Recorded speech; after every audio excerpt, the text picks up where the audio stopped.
Welcome to the very first episode of Breakfast at Layers. I'm your host, Leia Mondo, and I'm so excited to bring you into the space where we talk about all things music, growth, and navigating the industry with honesty and a bit of spice, just like the industry itself. Before we get into the main show, let me tell you what you can expect from this podcast. Each episode, I'll be sitting down with a guest from the music industry to chat about their journey, challenges that they may face, and the lessons that they've learned. If our guest doesn't want to answer a tricky question, they'd have to take a shot of tequila. We'll also have a hotline named May the Situation Never Find Me. Now let's kick off this first episode with a bang. I want to bring on someone close to me to start things off right. Olaré is a singer-songwriter and guitarist from Watford with Nigerian and English heritage. She's influenced by soul and neo-soul, West African folk music, and Afrobeats. Olaré also fronts a soulful trio named Intimate Friends, writing and releasing music and gigging in and around London. She also works in mental health and is training to be a therapist and delivers songwriting to aspiring young musicians. All right, let's kick things off. Please welcome Olaré. Hey. Way! How are you? Olaré? Yeah, I'm really good. I'm really happy to be here. And I love this setup. It's really cute. I know, right? As a Taurus rising, I'd really have to lock in the aesthetic. You know what I mean? I'm a Virgo, so I appreciate Yeah, it. you appreciate organization. All the different parts. All the of the different table. parts, yeah. Well, I'm really happy to have you here. How did we meet? So I think we were saying it's at the Jago at a jam night. Yeah. Yeah. And I feel like, did we sing together on the stage that time, or was that a different time? I think I was with the PFJ girls, and then we came over because we had this thing where we were going to different venues to find peng femmes, to be part of the project. Okay. So would go to different the music venues like the Jago or Ori, somewhere in Dalston. But the Jago was our home, and when we got there, you was on stage. Oh, And I think you were singing some R&B song, okay. and we all literally looked at each other. We were like, "Peng fam, Peng See. fam." And I remember taking a video of you and then putting it on a Peng fam jam Instagram. Wow. And then afterwards, you were going up the stairs, and I was like, hey, can we get your details? And you had your friend there as well, and your friend was like, go off, EJ. Yeah, it was cool. Yeah. Oh, that's really cute. Yeah, your memory's better than mine. Yeah. Fam, I try. I remember things from the past, but if you ask me what I ate yesterday, I won't remember. Okay. I won't remember at all. Yeah. And I remember we were speaking before, I remember my own lyrics, but other people's lyrics bro, goes over my head. can't get it right at all. Or I just make up different lyrics. Yeah, but I don't really know I've made them up. But someone would look at me and be like, "That's not the song." Oh, fam, have you ever played a cover or even your own song? You forget the lyrics. What do you do? I make them up. You make if them I'm up. performing, I will, because I don't want to just stop singing, right? I'll be and just add some different words. Yeah, me too. I always make some ridiculous lyrics, whatever's coming in my mind or whatever. I just, whether I ate something like a burger or something, I just kind of just make it up as I go along. Yeah.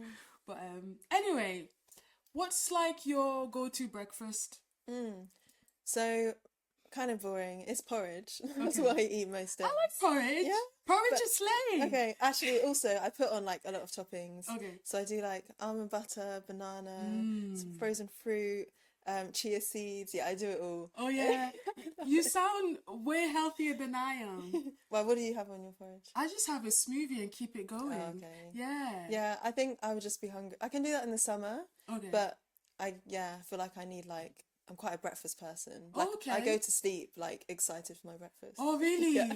I wish I was that person. Even though I started this podcast about breakfast, I'm actually not a breakfast person. I'm not. Okay. I just do a smoothie and get it over and done with. I look forward to lunch though. That's like my thing. Okay. What would you say is like your top 5 debut single or album or even EP As in of my own? of someone Oh, else's? Like someone your else. favorite Okay, artist. cool. So, okay. Okay. Take your time. Well, I'm gonna have to. Not too much time. Not too much time. No, so one of them, Leanne La Havas, is like one of my favorite artists. So I don't know if I mean, her debut album was like just beautiful. And I think she was like 23, 24 something. And I was like, I don't know, like 16, around that age. Okay. And so that was when I was like songwriting and starting to like find out who I was. Well, yeah, basically who I am as a musician, but as a songwriter. So that was really inspiring. And then also Corinne Bailey Rae. Yeah, just beautiful. All of the songs. And then there's Nick Mulvey. Don't know if you know him. Nick Mulvey. No. Yeah, so he is like a folk artist, and his first album was First Mind, and it's like got some really like intricate, beautiful guitar rhythms and like finger picking patterns and everything, because he studied in, I think, Cuba for a while. And yeah, so I like, I think, yeah, I love like when people are starting a project and it can be so niche because it's like their expression of themselves in that moment. Yeah. You talked about like finger picking. I hear that in some of your music. You're really into all the fingerprint picking stuff. It's really cool. I really like Corinne Bailey. I really like that song called Go Put Your Records On. I really like that. I think that was like her debut album or something. Yeah. She came up with a bang. Oh my gosh, all of those songs. I still She listen to came them out on repeat swinging. today. Yeah, Wow. they're so good. Do you know Trouble Sleeping? No, I don't. Oh, I'm gonna so have to run nice. that back. Yeah. So I Have a only listen know again. that song, but I know of her. She's like a huge part of like the jazz scene. Right? Yeah. So yeah, she's also British. It helps. But I want to talk about your EP that you've just put out. Can you tell me more about like the process? How did it come about? Yeah. Can you tell me about that? So I think so. Basically, we had like quite a few songs that we had all written together. Mainly the three of us, who was like part of the band now.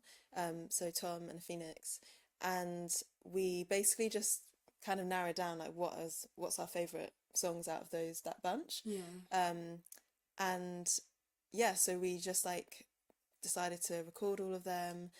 We worked with our bassist at the time called Joe, who did like the sound engineering and producing side, and then we worked with another mix engineer as well, and got it mastered. And yeah, it was like quite a long process, to be honest. Like, I guess when you're doing your first project, there's so many parts to it, and I feel like nowadays a lot of people have different projects that they're working on and different jobs, different things that they're doing. So it's not like every moment of the day is like taken up with intimate friend stuff, even though I wish it was.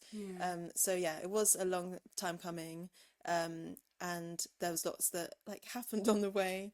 Lots of things that go wrong, like even on recording day, like there were so many technical faults, and it like to the point where I was like, what is going on? Like, is this room cursed? Because like wires, everything, like, I didn't even know. Like at one point I was like, I can't even, I just kind of left that to the sound engineers. But then the vocal producing and recording was really fun, and me and Joe worked like so well together, and we kind of found our way of working, because I think we talked before about like working with producers singing, right? Yes. And like singers are, well, most singers I know are like very particular, but particular for a reason. We have to be. Yeah, you have to be. Like, it's our instrument, even the way that you could sing a certain word, certain phrase, like could be different every time you record. Yeah. And then it's like, which one do you want to pick? Which one feels most authentic? Without, overthinking it and getting perfectionist. But that was a really good process. I feel like with the EP, that's when I properly discovered like how to record my voice in a way that feels good for me. Yeah, I hear that a lot. Oh, I relate so much, girl. Like when I first made my EP as well, I thought I was cursed. I thought like the day is cursed. So many technical difficulties. Like making like art, especially like recording, it's so long that like you go through the emotions in a way. So I totally relate what you're saying about that. But I wanted to ask about your process when it comes to, oh yeah, because we spoke about last time, I think it was in the summer, we spoke about how as a singer you have to be very specific, and you have to hold your own. You have to ask for what you need, because like, you know, they won't know what you're going for, and it's all like trial and error, and you have to throw shame out the door, you know. And we were talking about that, and you were saying how like, how is it like, is am I rude for keep asking for more takes? No, girl. Ask for all the takes. Like you have to, it's your art, and you have to get the right take. And as vocalists, like, you know, if you're shit, if your vocal comes out shit, it's very obvious, you know what I mean? So like, I think it's okay that we can ask for 67 takes. I don't care. We'll be here until tomorrow. We're getting that take, bro. Like, also what I've learned as well is you waste so much more time if you're not happy with it. You don't say anything, and then you have to say later on. Like, yeah, it's so much better to just get it done then. But there's also what I learned recently was, so we did a demo of a new song coming out, and the way that I recorded vocals was so like relaxed and natural because I knew it was a demo. And then when I was just recording like the proper takes, I was like, oh, like I kind of miss the quality of that relaxed feel. So it's not that like either one is like wrong or right, but the demo, I feel like there's this thing called demo syndrome. I like to call it demo syndrome because like when you record a demo, you don't care, right? You just do it because you're like, it's just a demo. But sometimes it comes out so great, and you get so invested into the demo, and you want to replicate that, but you can't. And you really need a person who understands your sound, and like that's not like something that can be built overnight. You really need to feel safe with like your sound engineer, all of your musician, but like it takes time, you know. Like me and you will talk, when we're talking about it, we were kind of beating ourselves up, but like now I guess we're realizing that these things take time, and it's okay. It's so true, and it's part of the art as well. I think for me it was easy to see like, okay, the songwriting or the making the music at the very beginning, that's the art. And then all the other stuff, like that's just like the container or the like vessel for the art. But actually it's like, ooh, a big part of it. And there's so much art in recording as well that I don't think I like realized before. It's cool. It's just a bit long, especially like the master reviews. Oh my god, people don't know, and people just like, whenever you put it out, people just rinse it and just listen to it within like minutes, and something that took months, even sometimes years. Like, oh, we pour our all, girl, we pour our all. I want to ask you how you came about creating or like being part of Intimate Friends. Like, how did it all start? So the foundation, the like way we formed is very contested between the three of us. But basically, I was in a session, this is my account, I was in a session with Tom, the guitarist, and because we were making music before, we went to SOAS uni together. And so we were just like doing this old soul tune. It was really sweet session. And then I remember like so vividly, like I turned to him and I was like, I felt nervous to ask because I was like, you know, fear of rejection. I was like, what if he doesn't want to do this? And then he's just gonna be like, no. But I was like, what would you say about like starting a band together? And he was like, yeah, like let's do it. I've thought about it before. And then so yeah, we had singer, guitarist, and then he was like, I know a drummer, which is a Phoenix. And then we basically met at Franco Manca, like Tottenham Court Road in London. And literally the rest is history. Like we, just got on really well. And then we had two other members as well for a while. Just made loads of tracks and and now it's back. Now it's back to the three of us. Because it used to be like the four of you. It was like four and then five. Yeah. And then four and then three again. Oh, Yeah. girl, like this band making is long, innit? It is, yeah. It's long, like, but the beauty of it is like when you start, there's people that come along the way and the people that drop out, and it's always like, sad when people drop out, but like we always have to remember everyone is on their own journeys, right? Yeah. It might hurt in a moment. I always tell myself that anyway, because I mean, you saw me go through like so many change up of bands and things like that, and it's like when it happens in the moment it's always disheartening, but like over time you start to remember that the music industry is all about like cycles, and it's all about like the long game. People come and people go, and like you just have to enjoy people while they're there. Yeah, for sure. But yeah, I love Intimate Friends name, by the way. I mean, you supported us like 2 years ago and everything. But even the name, like, how did the name come about? I love it. Yeah, so Tom, so there's a song called Intimate Friends by Eddie Kendrick. Yes. Yeah. And Tom just knew that song and like loved that, like thought it'd be a good name for a band. Yeah. But yeah, it's cool because it's a good conversation starter as well. Like, yeah, it is. People really like the name, which is sweet. And the logo and everything just works. Yeah, my friend Zoe, shout out to Zoe, she made the logo. Yeah, she's That's a so graphic cute. designer. Yeah, no, it's cute. It just works. Even like the subject that you talk about, like your voice, you as a front woman. I really love the branding of it. Honestly, I do, and I wish you guys a lot of success. All right, let's get into the questions. I want to know what some of the challenges you faced in the industry. So I'd say the biggest challenge for me is about like funding a project. And yeah, it just comes down to money. Like, and also realizing that it feels like like the chicken and the egg. Like if you don't have the money to make the music or to put it out, then you have the money to make the music because that can be free, but then you can't put it out like with a big marketing campaign, and then you can't really get very far, and then you're like back in the same situation. And yeah, that is literally like what it always comes down to for me, or like what the barrier is.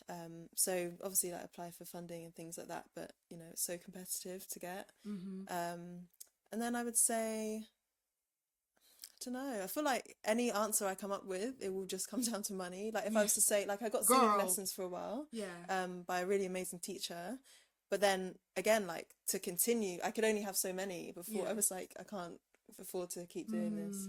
And then also in terms of the backing that you can get, like I guess like recently I've been looking into PR and stuff, but it's not something that we've done yet.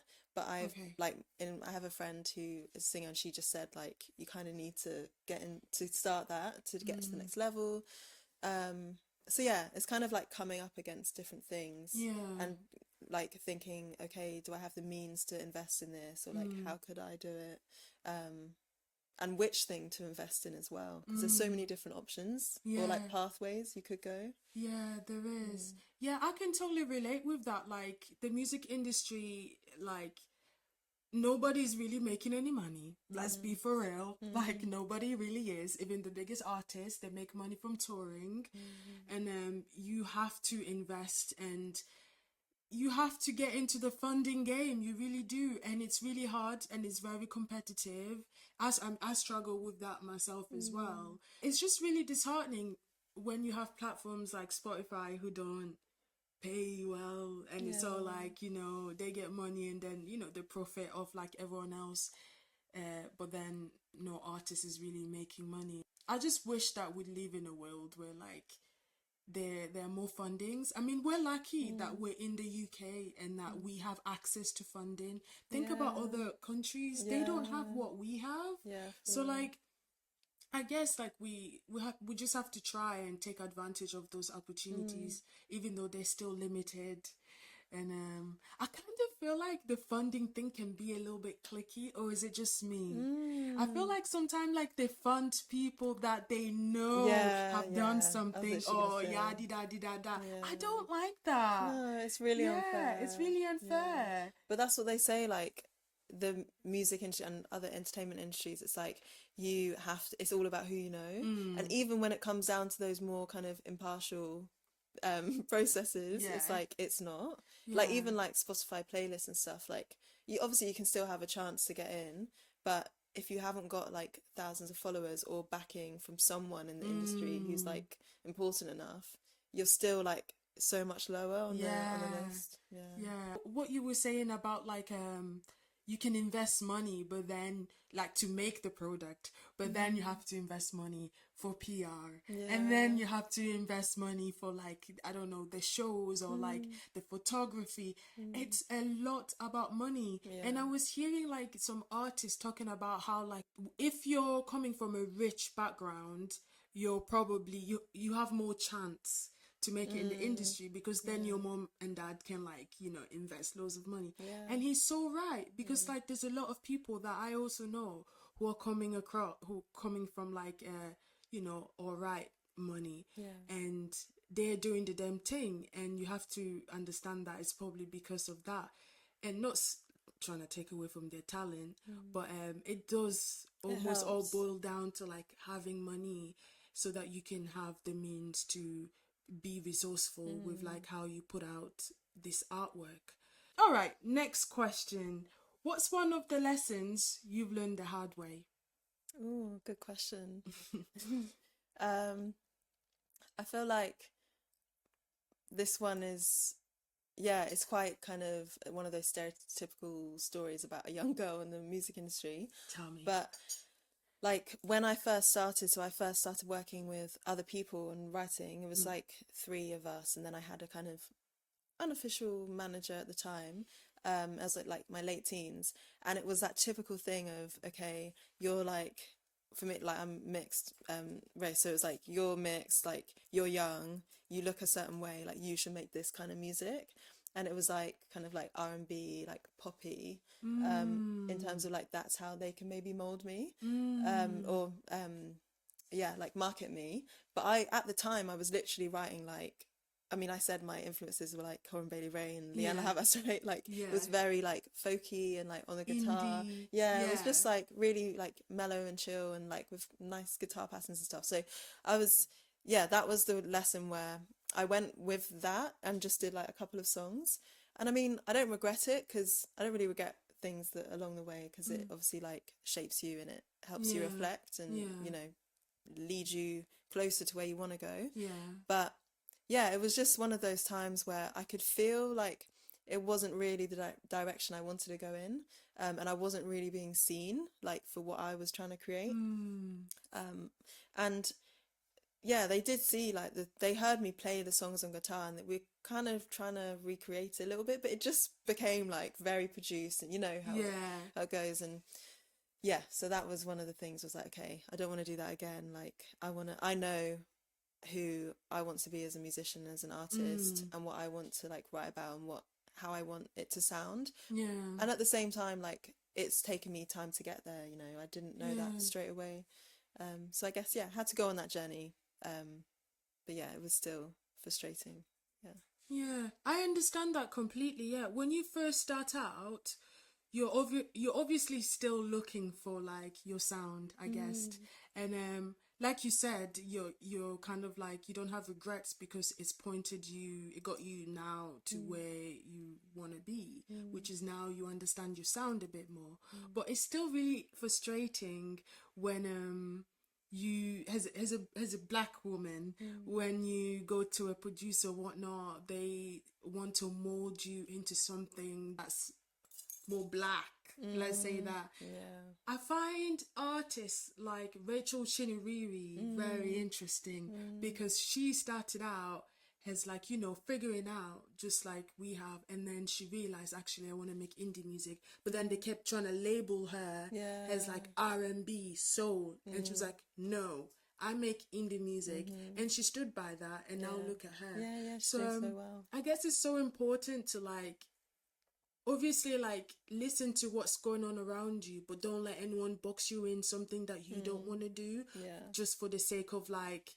if you're molded or boxed in a certain way, then you're more prone to make it. Do you Mm. know what Yeah, I mean? There's exactly. also Especially when you're young. Like I was mm, like, I can't remember how old I was, but like around 18 or 19 or something. And then especially when you're first getting attention from, you know, someone outside who's been in the industry, it's so easy to like latch onto that and to think maybe it won't happen again. Like maybe I need to do this. Yeah. Yeah. You feel So the pressure. yeah, it's hard. Yeah. I hate how, like, as black women, they're always trying to put us in a box. You know, black has so many faces. You know what I mean? It's not just one way. There's so many types of us. Do you know what I mean? And people should listen to black women more when they want to do their own thing instead of always trying to like box them. You know what I mean? Next question. When did someone try to run game on you and how did you handle it? I'd say I've experienced this mostly from like promoters rather than individual like musicians. And just that whole thing of that joke about you can't you can't do much with exposure in terms, like it doesn't pay the bills, right? Girl. Like yeah, in this economy, like yeah. So there's a lot of that of like, and I can hear it on the phone, like when I've had conversations with promoters and they're like, yeah, we love your music, we want to do this, like all that, and then you start asking about like, I don't know, like payment or about how it works. You up. Yeah, they and cake it up. Literally, and they then but you start, you hear the cracks like from the moment that you say the first your sentence. Intuition is like pinging, like literally, you're like, but then they say something like, oh yeah, like Jazz Cafe, and you're like, oh, you almost got me. Yeah, literally. So quite a few calls like that, and then, but yeah, I think. And then sometimes, like, there's been one occasion as well. I'm not going to name names, but where we like signed up to something, and then afterwards, like, found out that like the the things had changed, like the terms, and it was all these other costs. And yeah, it was like we literally end up. It was like something like £50 for like a 5-piece band. Oh for, no! Like, and the gig that we'd already done, and it was like, okay, that's not. That is. Do you know what? It's so we're not. So you have to go through that, but like. It's so jarring because, like, how do you split £50 5 ways? Like, first of all, I need to get to the venue. Yeah. We need to book rehearsal space. And I might need something cute to wear. Don't you want me to look good, sound good? Like, what do you mean? Like, £50 and then is the fact ridiculous. is it's always an evening, like what are you going to eat? Yeah, what are you going to eat? On, and like... sometimes there's no food. Yeah. Now I have to add another £10 for food. It's jarring. But then like they gas you up. Yeah. They gas you up. We think you're amazing. All of this stuff. It's abolish promoters like that, please. Like honestly, let's stop using these practices. It's just not on. Like it's not sustainable. And I think musicians, we deserve more because we put so much time. You know how long it takes to write a damn song or like to practice guitar. We practice the same thing over and over again until we get it right. And we put so much of ourselves in as well. It's not like, it's not transactional in that way. Like it's literally like I'm pouring my soul, I'm pouring my soul out, bro. My heart and my soul. And like even rehearsal, we rehearse for hours just to get something right, just to be treated like, I don't know. Anyway, that's horrible. Sorry you have to go through that. Next question. Ooh, we're getting a bit saucy. Ooh. How do you navigate jealousy in the industry? Oh, it's a good question. I punched him. Yeah. I'm just... No. Don't. Yeah. Okay. No fighting in this podcast.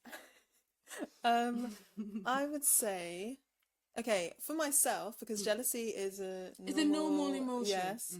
I actually I have to delete Instagram off my phone sometimes. Yeah. Because especially if I'm having like a quiet period of gigs or like a project, something's come out and maybe it hasn't done as well as I wanted it, and then I'm seeing like people online. It's hard to my see. Peers. Yes. It's actually, it can be really hard, and I feel like people don't really talk about that. They don't want to talk about it. There's like shame. And this is why we have to talk about it. But like it's a normal thing. Yeah. And the whole like comparison is the thief of joy for me is so, it's so true. It's so true, yeah.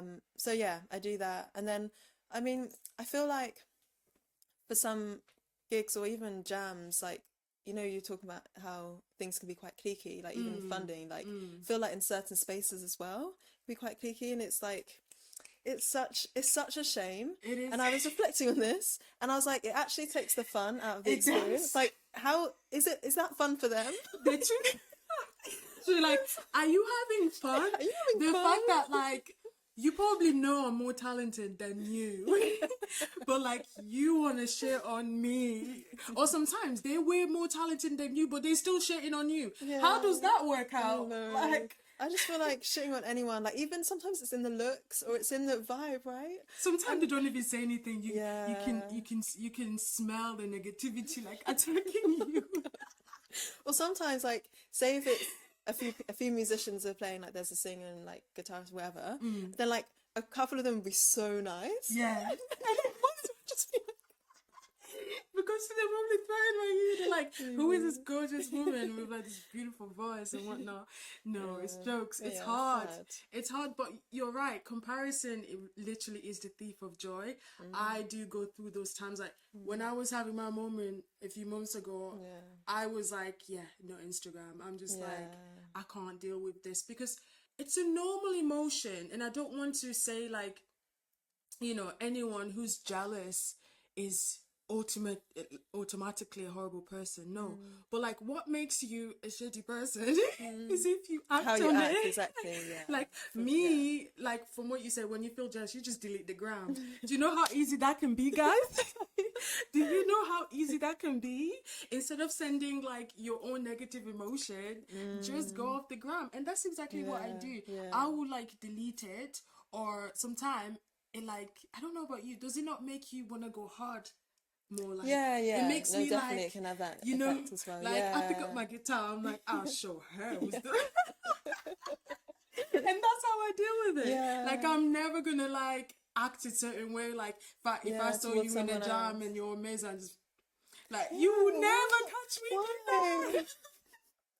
No, but I feel like all these things like go back to like school, like playground behavior, right? Where it's Girl. like, they're my favorite. You can't sit with us. Yeah, no, but like No. I think the music industry is like full of, it's like high school. There's a lot of hierarchy, and you have to know who your friends are. It's as simple as that, and you have to be aware of the hierarchy. Because like if you Or don't, you will just get you swallowed might up. step on other people's feet, and they might not like it. Like sometimes when I come across people who don't like me, like I just kill them with kindness, and I fucking love it. I fucking love it because it's like, I know you don't like me for whatever reason. God knows what. Maybe he's jealous. Maybe not. I don't know. But like, if I add fire, a fuel to the fire, then it is more negativity. So I'm just gonna kill you with kindness and I move love that. on. And I think it's a normal thing again to have jealousy, but like it's all about how you go about it. And I hate how the jam culture works sometimes because it's like, it takes the fun out of it. Like whenever, I'm not gonna mention any names, but like you probably know the one where like they only pick people to go at the top to play, and I feel like one time I came with like another girl in the industry who was like pretty, and I'm not so bad myself, and I will always remember the person who was running it, and there was a couple of girls, no offense to them, but like they weren't as hot as me and my friends. They weren't, sorry to them, but like they weren't. And it's sad because like they were way talented than me and my friend. And I could hear them like singing, you know, on the courtyard, and they were, you know, looking forward to go on the stage, and they were never allowed. But we were allowed. Like you have this is how I clock game. I'm like, wow, this industry is unforgiving. Like they're so good. Like these two girls were way better than me and my friend, but they weren't allowed because the guy didn't think they were hot. Like he didn't think that like he have a chance with them. There's a lot of that in the industry I don't like, and sometimes I speak to my partner a lot about that. Like sometimes I feel like I get work because some of the promoters think they have a chance, and it's just like, it's it doesn't make me feel great. I'm speaking about this because I want to raise awareness, and I want girls who have some type of privilege to know that that's not a reflection on you at all. Yeah, of but like course. it does make you feel a bit shit. You know what I mean? Like you see other people who are way better than you, but they don't get the same opportunity. Like that, I mean, you're thankful that you got the opportunity, but you can always sense, because they come with that thing where like they flirt with you at first. I don't know if you ever experienced this, but to my experience, like they flirt with me, and then they offer me the opportunity, and it's kind of like they make it feel like afterwards that I owe them something. Yeah, I just exactly. run away, bro. I take the opportunity and I run. You're not gonna see me again because I clock game. Like I clocked you now, like you know. And it's always tricky because if they come again with another opportunity, it's like, do you want to be in that same? It's hard being in those type That of is hard. situations. Anyway, let's move on. Does London creative scene have a crab in a bucket mentality, do you think? Yeah, I would say it does. I think because there's so many creatives, and I mean there's a lot of opportunities, but there's just so many creatives, right? Yeah. I feel like sometimes people can think that if I'm if there's like say a group of singers, for example, and the like a certain handful are getting the opportunities, as soon as like some other people outside of that get those opportunities or start to kind of come up, it's like there's no room for Who do you them. think you Yeah. are? And it's like, I mean, I understand like how that's happened, because of many Because of things the like, system. yeah, and like money and privilege and all of that stuff, but it also there also can be room for many different types of artists. Like we were Yeah. talking about, like how black women don't just make R&B music. Yeah. It's Think of how much room we have now. yeah, You yeah, know what I mean? Now that we've realized that. Do you know what I mean? yeah. And there's so many different people listening to music and consumers of music, and I think yeah, again, it just feels really, really sad that it's like, okay, because I'm doing well, you definitely can't, because then it Yeah. will like encroach on my own Yeah. success or my own There can only opportunity. be one. Yeah, I I hate hate that that. mentality so much. And obviously it's made by the system. The system does push that narrative to, I think it's mostly to females. Like I don't know about your experience, but like I see it a lot in females. Like there can only be one. And it's just really annoying because like there's a sea and there's 8 billion people in the world. Do people know that? And like whatever music you're making, someone is gonna like it. Yeah, There's your people somewhere. You just have to find them. yeah, And with the start of social media and things like TikTok, it makes it more, you know, it's we're all able to find our own community, but again, because of the system and no money in the industry, less funding, it does make everyone feel like they can only be one. And it's really sad sometimes, like whenever I see, I mean, me myself, whenever I hit a certain mile, there's like people who I look up to. They won't support me. People that I thought like they'll support me, they won't. And it's like sometimes I feel like the more I hit my goals and like a new mile, the more I grow, the more I lose people. And it's actually so sad. Like I always have this conversation with him. Like I find it so sad how like you have a lot of people in your corner, but like sometimes people, they think that like, oh, she's always hitting miles anyway, so she doesn't need our support. Yes, I do. Do you know, it's that type of yeah. thing that I see, like, oh, Oh my she gosh, doesn't yeah, need our support. And it's like, yes, I do. I need all the support that I yeah, can get. Like, just because someone is playing this does not mean like they made it. And it's also just like, I don't like the thing where like I don't know about you, but like whenever someone asks me like, oh yeah, do you have this like promoter's details or whatnot, I was always happy to give it until someone wasn't happy to give me a promoter's details. And I'm not gonna lie, I'm gonna be very honest. I'm not gonna mention names anyway. I'm gonna be very honest. From that moment on, that kind of stayed in my mind. That made me feel like, oh, this is a game. Do you know what I yeah, mean? yeah. And now I'm in the process of getting rid of that mentality because I went into this music for shits and giggles, honestly, to have fun and make music and have fun with my mate until like we started getting opportunities and then people just dropping into outside of my life. And whenever like I will ask for help from those same people who initially wanted me to do well, they just shut the door on me. And now it's made me feel like, oh, this is everyone is just putting on a face. It's all a facade. And I hate that. Yeah. I hate that. I think that right now. Now it's time for my favorite segment. May this situation never find me. Olaré, what situation have you seen in the industry that you think, I really hope this never finds me? Yeah, I'd say one of the biggest ones that makes my like blood boil is about like well, there's quite a few things, but one of them is about royalties like for songwriters. Okay. And like Ray, for example, has talked a lot about this, Oh, about yeah. like all her journey and how she just wasn't credited, and how they don't pay songwriters, and people like behind the scenes, or not even behind the scenes, but yeah, making those like that amazing music. And I think that it just feels so wrong, and it feels so like unjust as Yeah, well, it that is. you could be a part of that process and just be completely invisible. Yeah. And again, it comes down to like, not being the famous one, or the one who is like pretty enough, or whatever it is. Like, yeah, I just feel like that's so wrong, and I am so precious about my words and about Yeah. like what I write.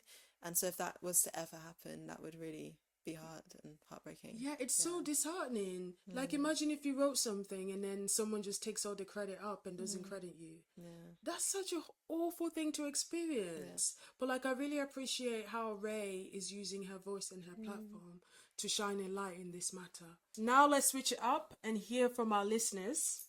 I've got a few anonymous questions, submissions from the hotline. Let's see what we've got. Okay, this one person said, I booked an artist for an event they applied to play. Communication was fine from them leading up to the event, and then on the day they were a no-show. Oh, not Casper the Ooh. Ghost. Didn't answer my call, and even their best friend turned up to watch them and asked where they were. Gave it a couple of weeks for them to get back and explain why they were a no-show to my event that a lot of artists want to play, but to this day, I have heard nothing from them, and they Damn. continue to post on social media like nothing happened. Oh no. Oh my god. You need to What? fight them. That's what you need to do. When you see that person, you give them a piece of your mind. I'm joking. You don't do that. That's horrible. That's Casper the bad. Ghost. Yeah, their best friend turned up as well. What? No, but like It's like so, double betrayal. It's double betrayal, double homicide. No, it is double betrayal. No, I hate that though. It's so awkward as well when you see them, they know that you know. Yeah. Like, or like when like someone just like ghosts your messages. I've had a couple of people ask to be on this, and they just aired me. Like, people we both know. They just Oh my aired me. I'm like, oh, God. okay, cool. No. You trying to Casper to ghost me. That's fine. Yeah. Bye, Casper.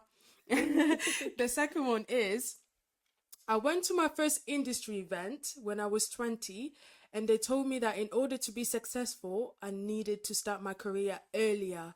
I asked how old, and they said 12, 13 if I wanted to be signed. Why is this Oh giving my P. God. Diddy? Exactly. That is a really, really bad message. What? No, Oh my because like, God. it's really shit in this industry, because like they still push on this narrative that you have to be really young, and I think it's because in this industry, it's they love to manipulate young kids, and when you're Yeah. young, you're easier to manipulate. Yeah. So I And guess also that's because why. there's so many parents who, don't know about the music industry and have to learn like on the go. Yeah. So then they can like manipulate them as well. And Yeah. or some parents can even take advantage of Yeah, the true. situation. Yeah, and some parents are really shitty, like in this industry, because not even just in this music industry, it's all of the entertainment music industry. You really have to have good parents as well as people Yeah. around you, because they can dictate who's around you and what happens. But like, yeah, I'm really happy at the fact that now when you look at pop music or like any music of the sort, most of these women are just above 25. It's beautiful. Sabrina Carpenter. I know. Oh my Like, God, do you I've know, I been love loving her. that. Chapel Road. Yeah. Who else? I mean, Ray. You know what I mean? She's How like old is Doechii? 27 or Isn't something. Doechii like, Doechie's yeah. 25. It's beautiful because Yeah. it's showing that, you know, life doesn't end when you're 25. Yeah. Remember in X X Factor, Factor. I used to think I'm never gonna make it because I'm hitting 25 soon, and that's it. They used to be like, and the over 25, and everyone used to think, they're done out. They're That done was out. crazy. That is That was sad. wild. That is wild. And I remember, to be honest, like when I was a child watching it, I did think that they were so old. Yeah. I felt like I was conditioned. Yeah, we were conditioned. Arrest Simon Cowell now. Advice I will offer to whoever sent this message: you don't have to be 13 or whatnot. Like there's people that have made it, and also people like Johnny Mitchell have made it in their 30s. Bill Withers, Tina Turner. Like, do you know what I mean? Beyonce is still alive. Do you know what I mean? And she's killing it. She's the biggest pop star right now. So anyway, don't listen to them. And that's it. That's a wrap on our first episode of Breakfast at Layers. I want to say a huge thank you to Olaré. Thank you so much for being Thanks here. for having me. And we shall see you soon. Bye. I literally forgot. I was so like in the conversation. Thank you. Oh, we were so invested. Yeah, it's good.